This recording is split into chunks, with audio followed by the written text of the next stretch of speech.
노동을 하는 무기징역입니다. 이렇게 된 그 시점이 2015년 북한 당국에서 당신 우리나라를 위해서 그동안 많이 수고했는데 또 하나 부탁해야 되겠다고 하면서 2,000명이 동시에 들어갈 수 있는 목욕탕을 지어달라 그랬대요. 상상이 되나요? 2,000명이 동시에 들어가는 목욕탕이 없습니다. 근데 중국에 가서 보니까 있었어요. 그래서 그것을 좀 참고해서 함경북도 나진에다가 2,000명이 들어가서 동시에 목욕할 수 있는 그 목욕탕을 다 완공하고 테이프 커팅하고 이제 캐나다로 돌아가려 하는데 북한에서 잠깐 남아라 그래서 그렇게 해서 붙들려서 그가 31개월 동안 949일 동안 감옥 생활을 합니다.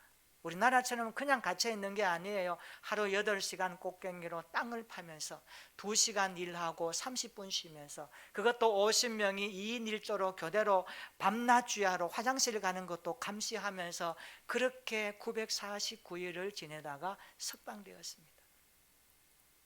아마 그분의 동영상이 많이 있을 겁니다. 한번 보시면 참고가 될 겁니다.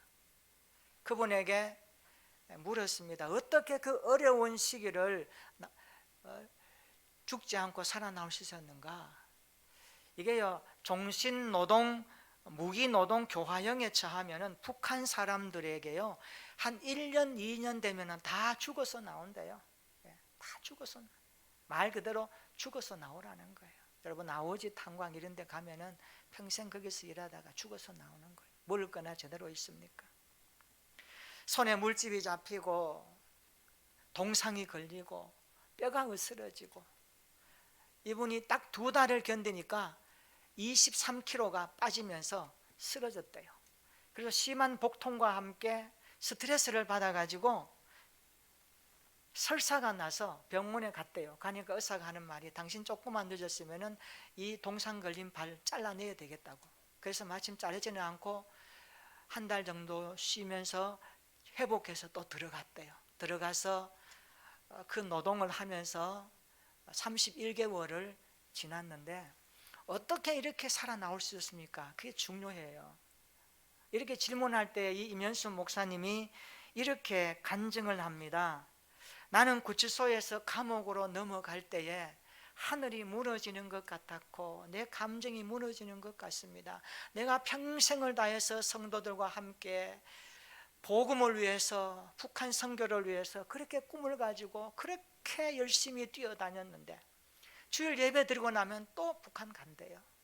가면은 토요일 돼서 또 하면 주일 지키고 가서 계속 방문하고 다니면서 어느 날 갔더니만 지붕에다가 풀을 말리고 있었대요. 가만히 보니까 이 풀이 이상하더래요.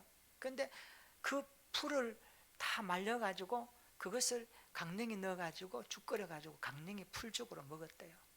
그런 모습을 보니까 이 얼마나 마음이 아프겠습니까? 그래서 그가 구치소에서 감옥으로 넘어갈 때에 정신적으로, 정서적으로, 감정적으로 무너지는 억울함과 분노가 막 일어났대요. 그렇잖아요. 예? 아픈 사람 살려주기 위해서, 떡 하나 더 주기 위해서 고군분투하며 그렇게 수십 년 동안 수고했는데 돌아오는 것은 돌팔매질이고, 삿대질이고, 뺨 때리면 여러분 얼마나 무너지는 아픔이겠습니까? 그런데 그때 그는 히브리서 3장 1절 말씀이 생각났대요. 예수 그리스도를 깊이 생각하라. 예수를 깊이 생각하라. 그때부터 예수님을 묵상했대요. 십자가에 달리신 예수님을 생각하고 그러면서 힘을 얻었대요. 그러면서 이제 하루하루 어떻게 살까? 어떻게 살까? 생각하는 중에 마태복음 6장 34절 말씀이 떠올랐대요. 이런 내용입니다. 너희는 내일 일을 위하여 염려하지 말라. 내일 일은 내일 염려할 것이요 한날의 괴로움은 그날로 족하니라. 그래서 이 목사님이 하루 단위로 살기 시작했다. 오늘 하루 산다. 난 오늘 하루 살아간다. 오늘 하루 말씀 붙들고 하루하루 사는데 누구와 함께 살 것인가? 예수님과 함께 살아야지. 그래서 성경도 암송하고 그동안 설교했던 내용도 묵상하면서 꽃갱이질을 하면서 뭐 겉으로 소리 내어서 찬양할 수 있겠습니까? 찬양 둥글거리면서 주님과 함께 일했대요. 하루하루 살았대요. 그렇게 살다 보니까 어느 날 석방시켜 주더래요. 그 간증을 듣고 참 가슴이 아팠습니다. 그는 하루하루 살면서 주님이 옆에 계셨으니까 버틸 수가 있었고 이길 수 있었다라고 그렇게 간증을 합니다. 참으로 맞습니다. 우리에게 주님이 계시면 그 자체가 힘인 줄로 믿습니다. 아무리 어렵고 힘들어도 주님이 그 인생과 함께 하시면 이겨낼 줄로 믿으시기를 축원합니다. 코로나 상황이 얼마나 힘들게 할지 모르지만 그러나 주님이 우리와 함께 동행하시면 우리는 반드시 이기고 극복하여 정상적인 회복을 맞이하게 될 줄로 믿습니다. 우리의 꿈과 소망이 주님께 둘 수 있기를 축원합니다. 느헤미야 성경은 역사의 어두움 가운데 빛을 던져주는 성경입니다. 어둠의 역사에 새벽의 빛을 가져오는 성경이 느헤미야 성경입니다. 느헤미야는 어둠의 역사에 새 일을 행하시는 하나님의 꿈을 경험한 사람이었고 그는 그 꿈을 가지고 하나님의 일에 아름답게 쓰임받았던 믿음의 선배였습니다. 그의 꿈은 무너진 예루살렘 성벽을 증축하는 것입니다. 재건하는 것입니다. 오늘 느헤미야는 예루살렘의 비참한 소식을 듣고 울었습니다. 금식했습니다. 그리고 하나님의 때를 기다렸습니다. 그리고 모든 상황에 그는 계속 기도하면서 준비했습니다. 그리고 계획했습니다. 여러분, 꿈을 가진 사람은, 목표를 가진 사람은 그 목표가 현실로 이루어지기까지 앉아 있을 수 없습니다. 기도하고 기다리고 준비하며 계획하면서 하나님의 타이밍을 기다리면서 살아가는 것이 성경에서 말씀하는 신앙생활의 여정입니다. 오늘 기한을 정하고 왕으로부터 조서 신분증을 받고 필요한 제목까지 다 준비해서 이제 드디어 예루살렘 고향 땅으로 갔습니다. 고향 땅에 간 그는 어땠을까요? 말 그대로 모든 것이 일사천리로 잘 진행되었을까요? 그렇지 않았습니다. 성경은 우리에게 그가 예루살렘에 도착하니 그 앞에 수많은 어려움들이 나타났다라고 말씀합니다.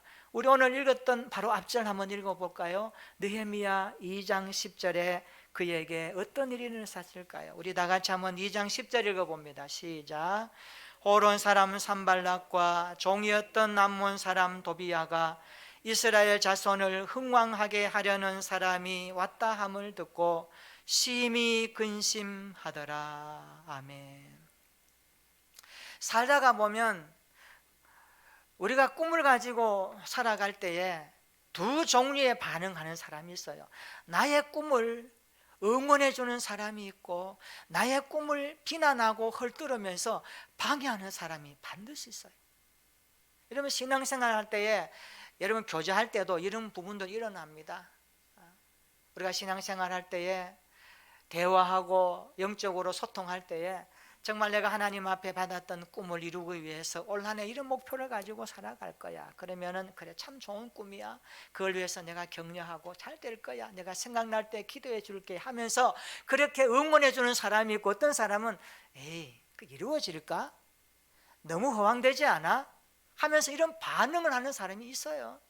여러분, 어떤 반응으로 서로에게 힘이 되고 있습니까? 우리 모두는 서로의 꿈을 응원해 줄 수 있는 믿음의 사람들이 되었으면 좋겠습니다. 이 땅의 교회를 통하여 이루어 가시는 하나님의 꿈을 함께 응원하며 그 꿈을 이루어가는 일에 쓰임받는 우리 성도들 되시기를 축원합니다. 느헤미야의 꿈을 방해하는 사람들이 있었습니다.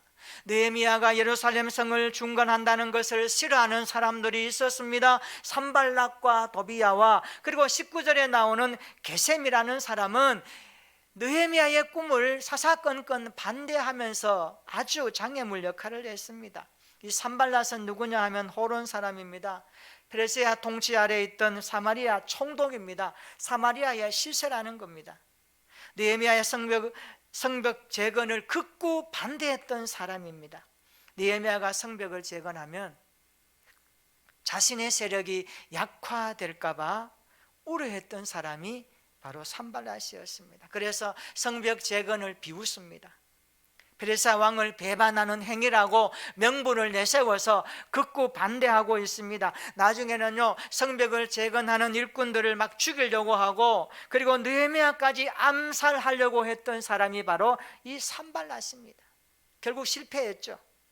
산발랏은요, 정치적으로 아주 간악한 사람입니다. 도비아는 어떤 사람입니까? 암몬 계열의 사람입니다. 성경적으로 보면 암몬 계열 사람은 하나님의 총회에 들어올 수 없다라고 구약에 명시하고 있습니다. 이것은요, 태생적으로 그들에게 무엇을 줍니까? 불편함을 주는 관계입니다. 그래서 유대 사회에 유능한 사람인 스가냐의 딸과 결혼합니다. 이 도비아가. 그래서 자기의 뭔가를 이루려고 하는 야망을 가진 사람이 도비아입니다. 그래서 산발락과 함께 이 도비아는 느헤미야가 성벽을 재건하는 꿈을 반대하면서 끊임없이 위협하는 사람이었습니다. 이 도비아는 아주 교활한 묘락꾼이었습니다. 정말 우리가 살다가 보면 이런 유형의 사람을 만나지 않기를 소망합니다. 게셈은요, 어떤 사람입니까? 고고학적 자료에 보니까 게셈은 당시 아라비아 북서쪽을 지배하던 유능한 족장으로 알려져 있습니다. 그런데 성벽을 재건하는 일을 반역이라고 하면서 느헤미야를 방해하는 사람에 포함됩니다.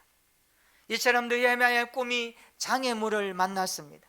우리도 꿈을 가지고 살다가 보면 여러 가지 장애물을 만날 때가 있습니다. 때로는 환경이 어려울 때가 있습니다. 때로는 물질의 장애를 만날 수가 있습니다. 때로는 사람이 장애물이 되어 방해할 때가 있습니다. 그런데 어떤 때는 나와 가장 가까이 있던 사람, 내가 그렇게 믿었던 사람이 방해물 역할을 할 수도 있습니다. 여러분, 꿈이 장애물을 만났을 때 오늘 설교 제목입니다. 어떻게 극복할 수 있을까요?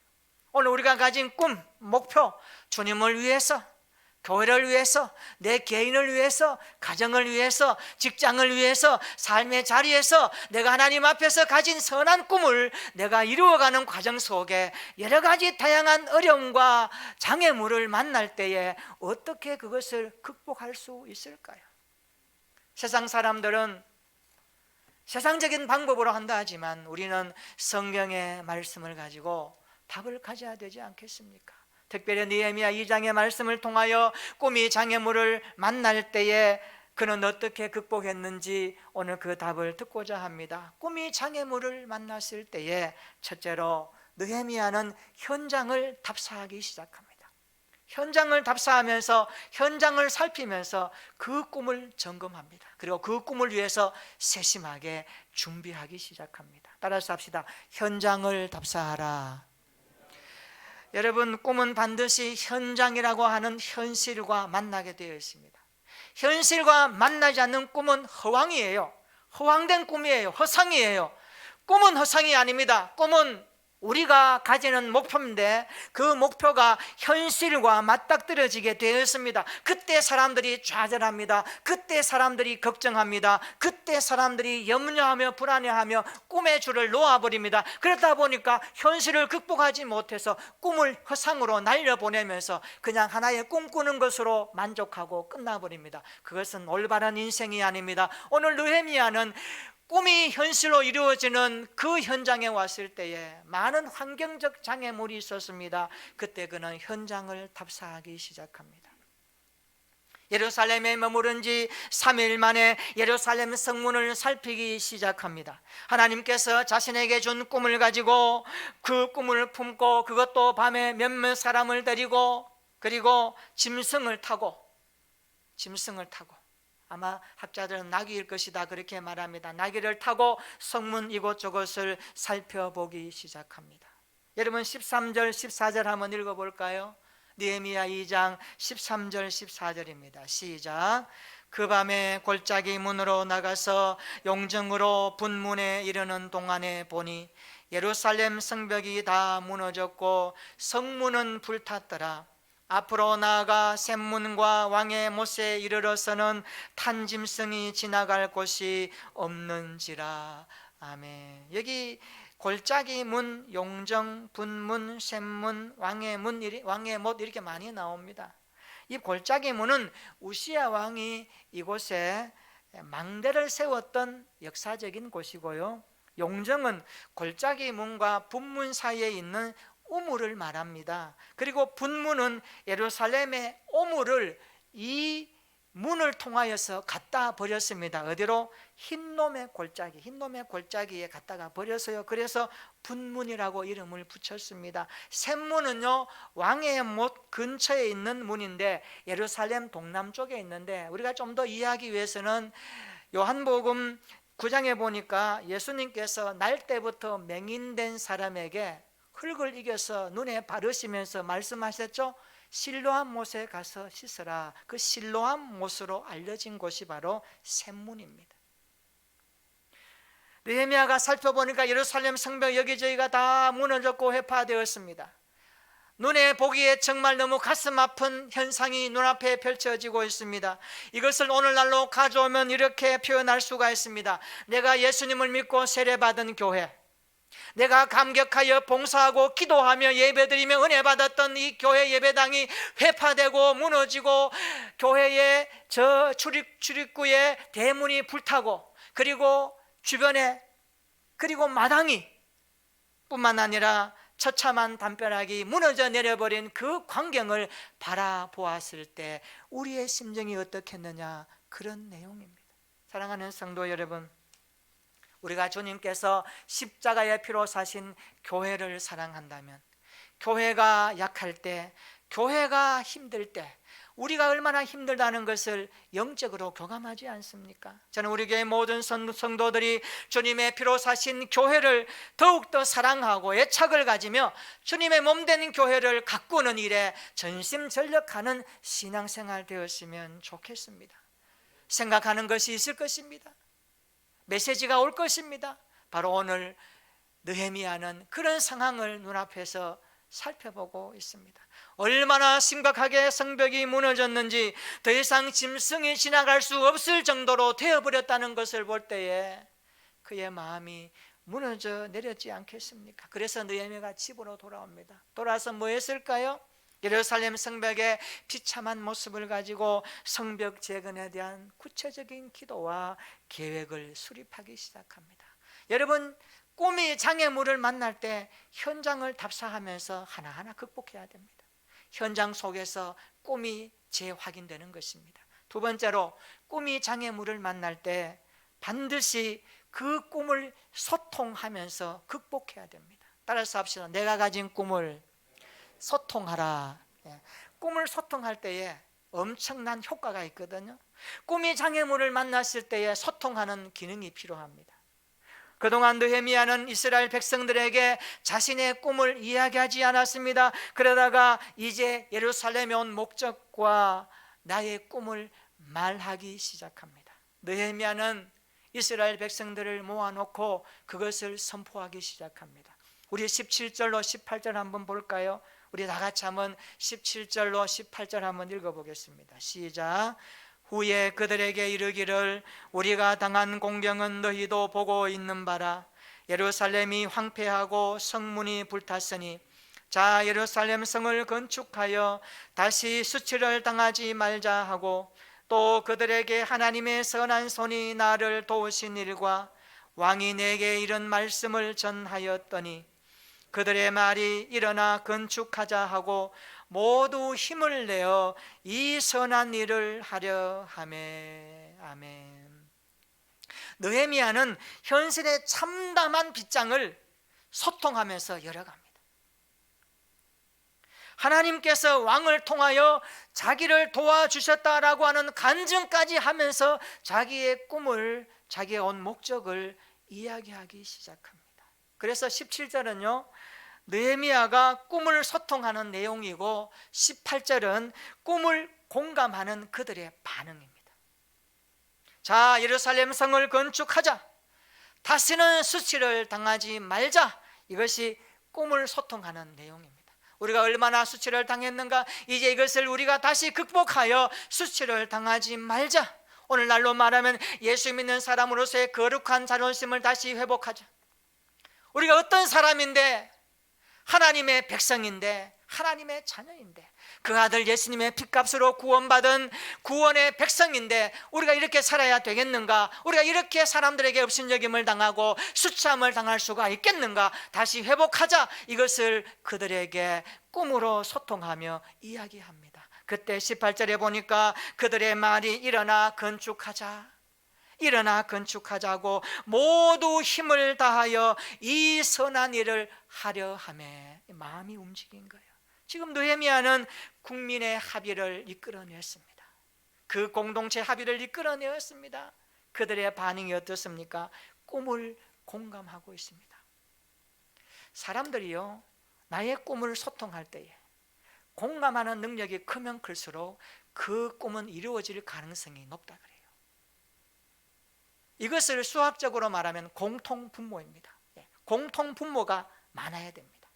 우리는 교회에 대한 공통분모가 굉장히 많이 가지고 있습니다. 첫째는요, 우리는 그리스도 때문에 하나님의 자녀들입니다. 할렐루야.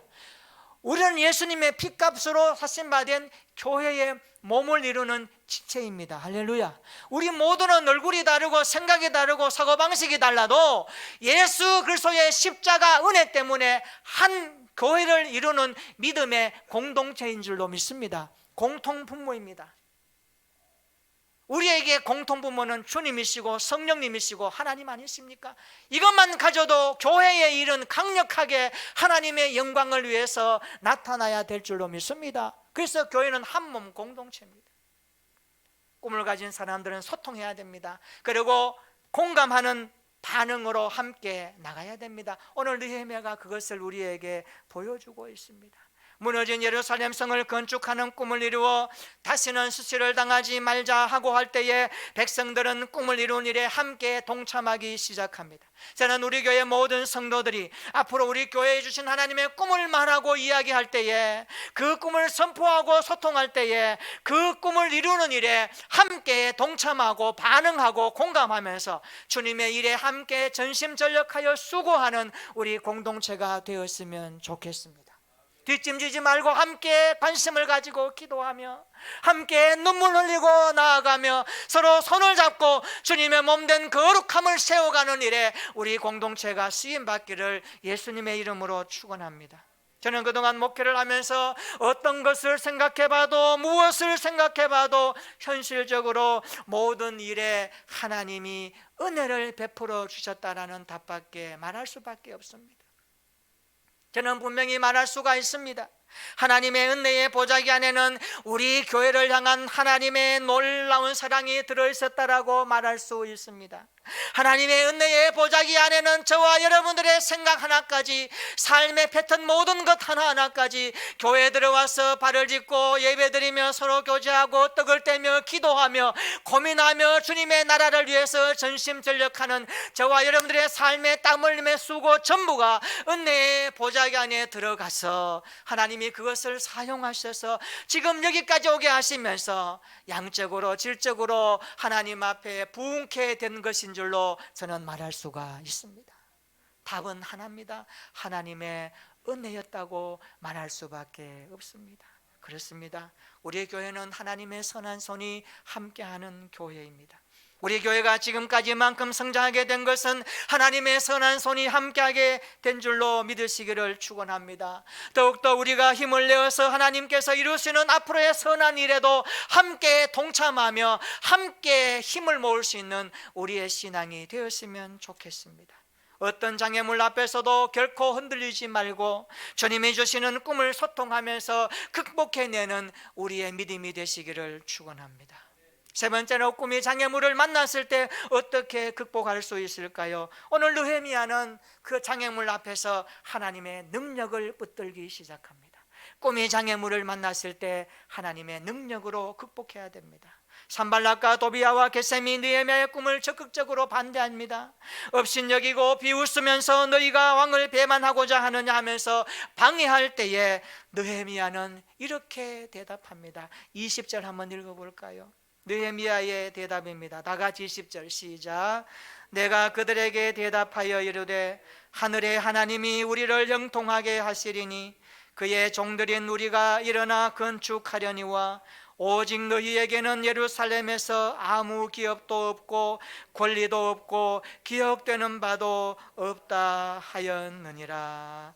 아멘. 20절은 장애물 앞에서 느헤미야의 신앙 고백입니다.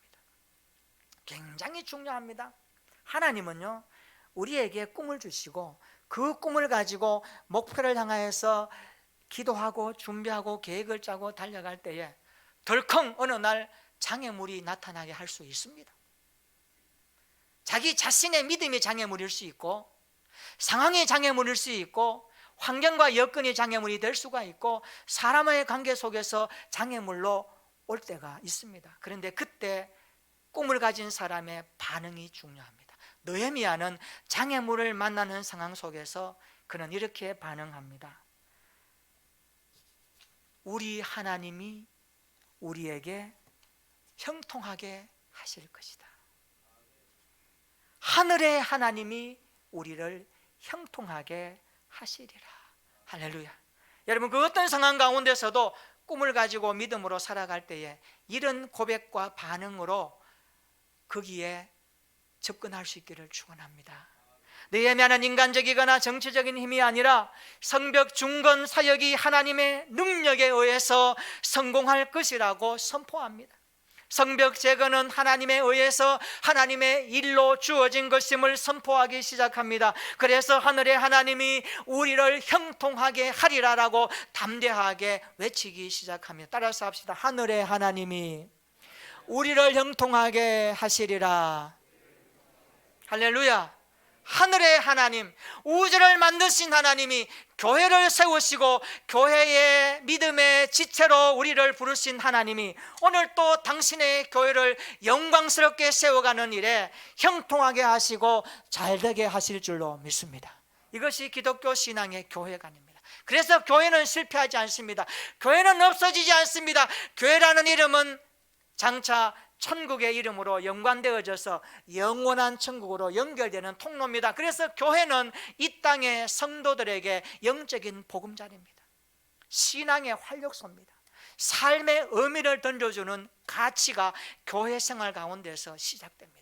오늘 저와 여러분들이 이런 믿음을 가지고 하늘의 하나님이 우리를 형통하게 하시리라는 약속의 말씀이 그 어떤 장애물 앞에서도 담대하게 선포될 수 있는 믿음이 있기를 축원합니다. 그렇습니다. 하늘의 하나님이 능력의 원천입니다. 느헤미야는 내가 아니라 하늘의 하나님을 붙들었습니다. 그의 능력을 붙들었습니다. 어떤 상황 가운데서도 하나님의 능력을 붙들 수 있기를 축원합니다. 그분의 일하심을 붙들 수 있기를 축원합니다. 그분의 능력을 의지할 수 있기를 축원합니다. 느헤미야가 대적자들의 온갖 해방에도 불구하고 뒤에 보면은 52일 만에 예루살렘 성벽을 완공할 수 있었던 것은 하나님의 전적인 은혜였습니다. 하나님의 능력이었습니다. 우리가 꿈을 가지고 믿음의 길을 가다가 보면 21세기 판 도비야와 게셈을 만날 수가 있습니다. 하나님이 주신 꿈을 부정하고 무시할 수가 있습니다. 방해를 할 수가 있습니다. 그때 우리의 입술에서 나오는 믿음이 중요합니다. 우리도 느헤미야처럼 하늘의 하나님이 우리를 형통하게 하시리라, 이 고백으로 이겨나갈 수 있기를 축원합니다. 요셉을 보십시오. 형들은 요셉의 꿈을 미워하였습니다. 아버지의 심부름가는 요셉에게 말합니다. 꿈꾸는 자가 오는도다 하면서 그를 어떻게 합니까? 구덩이에 잡아넣습니다. 그러다가 그들은 구덩이에 있는 요셉을 끄집어내어서 애굽 상인에게 팔아버립니다. 꿈을 꾼 것 때문에 요셉은 그 꿈이 팔려가기 시작합니다. 바로의 신하 친위대장 보디발 집에 노예로 팔려갑니다. 그런데 성경은 요셉을 이렇게 기록하고 있습니다.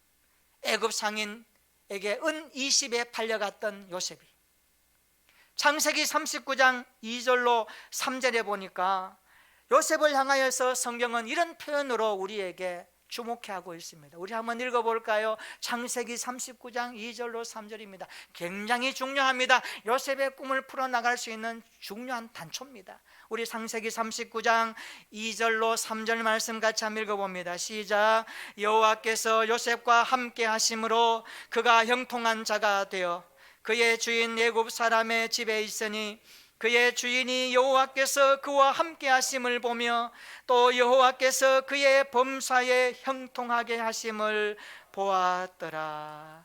아멘. 형통이 뭡니까? 사람들이 굉장히 좋아하는 단어입니다. 만사 형통하십시오. 형통이 뭡니까? 오늘 그 선들 중에 형통에 대한 개념이 불확실한 사람들을 보게 됩니다. 형통이 뭡니까? 내 뜻대로 내 원하는 대로 하나님 다 해주시는 게 형통일까요? 여러분의 목표와 꿈이 그대로 잘 이루어지는 것이 형통일까요? 올 2022년도에 계획하는 모든 것들이 100% 다 만족하게 되면 형통했다라고 말할 수 있을까요? 아닙니다. 성경은 요셉의 생애를 통하여 꿈꾸는 요셉, 꿈을 주신 하나님이 그 요셉을 통하여서 어떻게 요셉을 형통한 자로 만들어 가시는가를 말할 때에 창세기 39장 2절로 3절에서 말하기를 형통에 대해서 이렇게 정의 내립니다. 형통은 하나님이 함께하는 것이다. 할렐루야. 하나님이 함께하는 곳이 형통한 줄로 믿습니다. 여러분들 기도할 때 하나님, 내가 어떤 삶의 자리에 있을지라도 나를 혼자 두지 마시고 나와 함께하여 주시옵소서.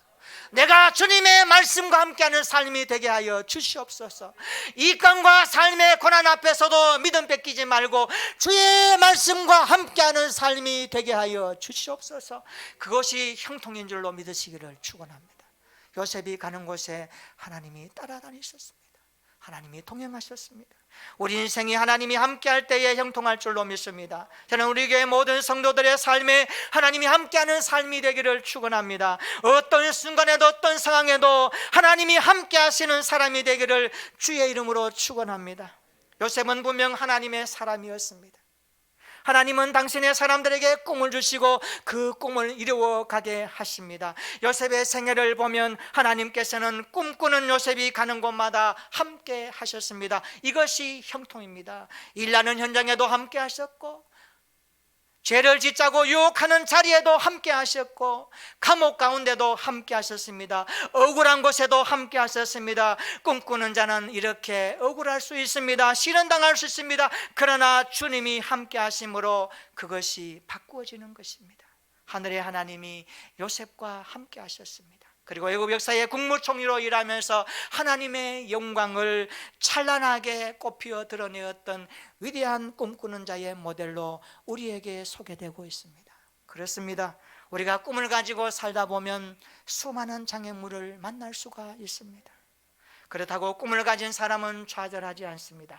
믿음의 사람은 꿈이 있습니다. 우리의 궁극적인 꿈은 새하늘과 새 땅입니다. 이 땅에서 새하늘과 새 땅을 바라보며 그 연결고리가 예수 그리스도의 이름으로 연결되어 있고, 이 일을 감당할 때의 삶의 자리에서 하나님은 부분적으로, 여러분 시간적으로, 인생적으로, 교회적으로, 여러분 관계적으로 삶의 여러 가지 꿈들, 목표를 가지고 있을 것입니다. 여러분 그 꿈을 어떻게 붙들고 살아가십니까? 여러분의 꿈이 장애물을 만났을 때 어떻게 극복하고 계십니까? 현장을 살피면서 철저하게 준비하고 더 기도합시다. 그리고 꿈을 소통하면서 함께 극복합시다. 뿐만 아니라 하나님의 능력을 붙들고 하나님이 함께하는 형통의 사람으로 그 꿈을 주신 하나님을 영원롭게 하는 일에 쓰임받게 되어 가십시다. 이것을 가지고 오늘 우리도 꿈꾸는 자로 살아가면서 이번 한 주간 세상에 살아갈 때에 다양한 삶의 현장 가운데서 어려움이 있을지라도 이 말씀 붙들고 힘있게 승리하는 저와 여러분들의 한 주간이 되시기를 주님의 이름으로 축원합니다. 아멘. 우리 다 같이 한번 기도하십시다.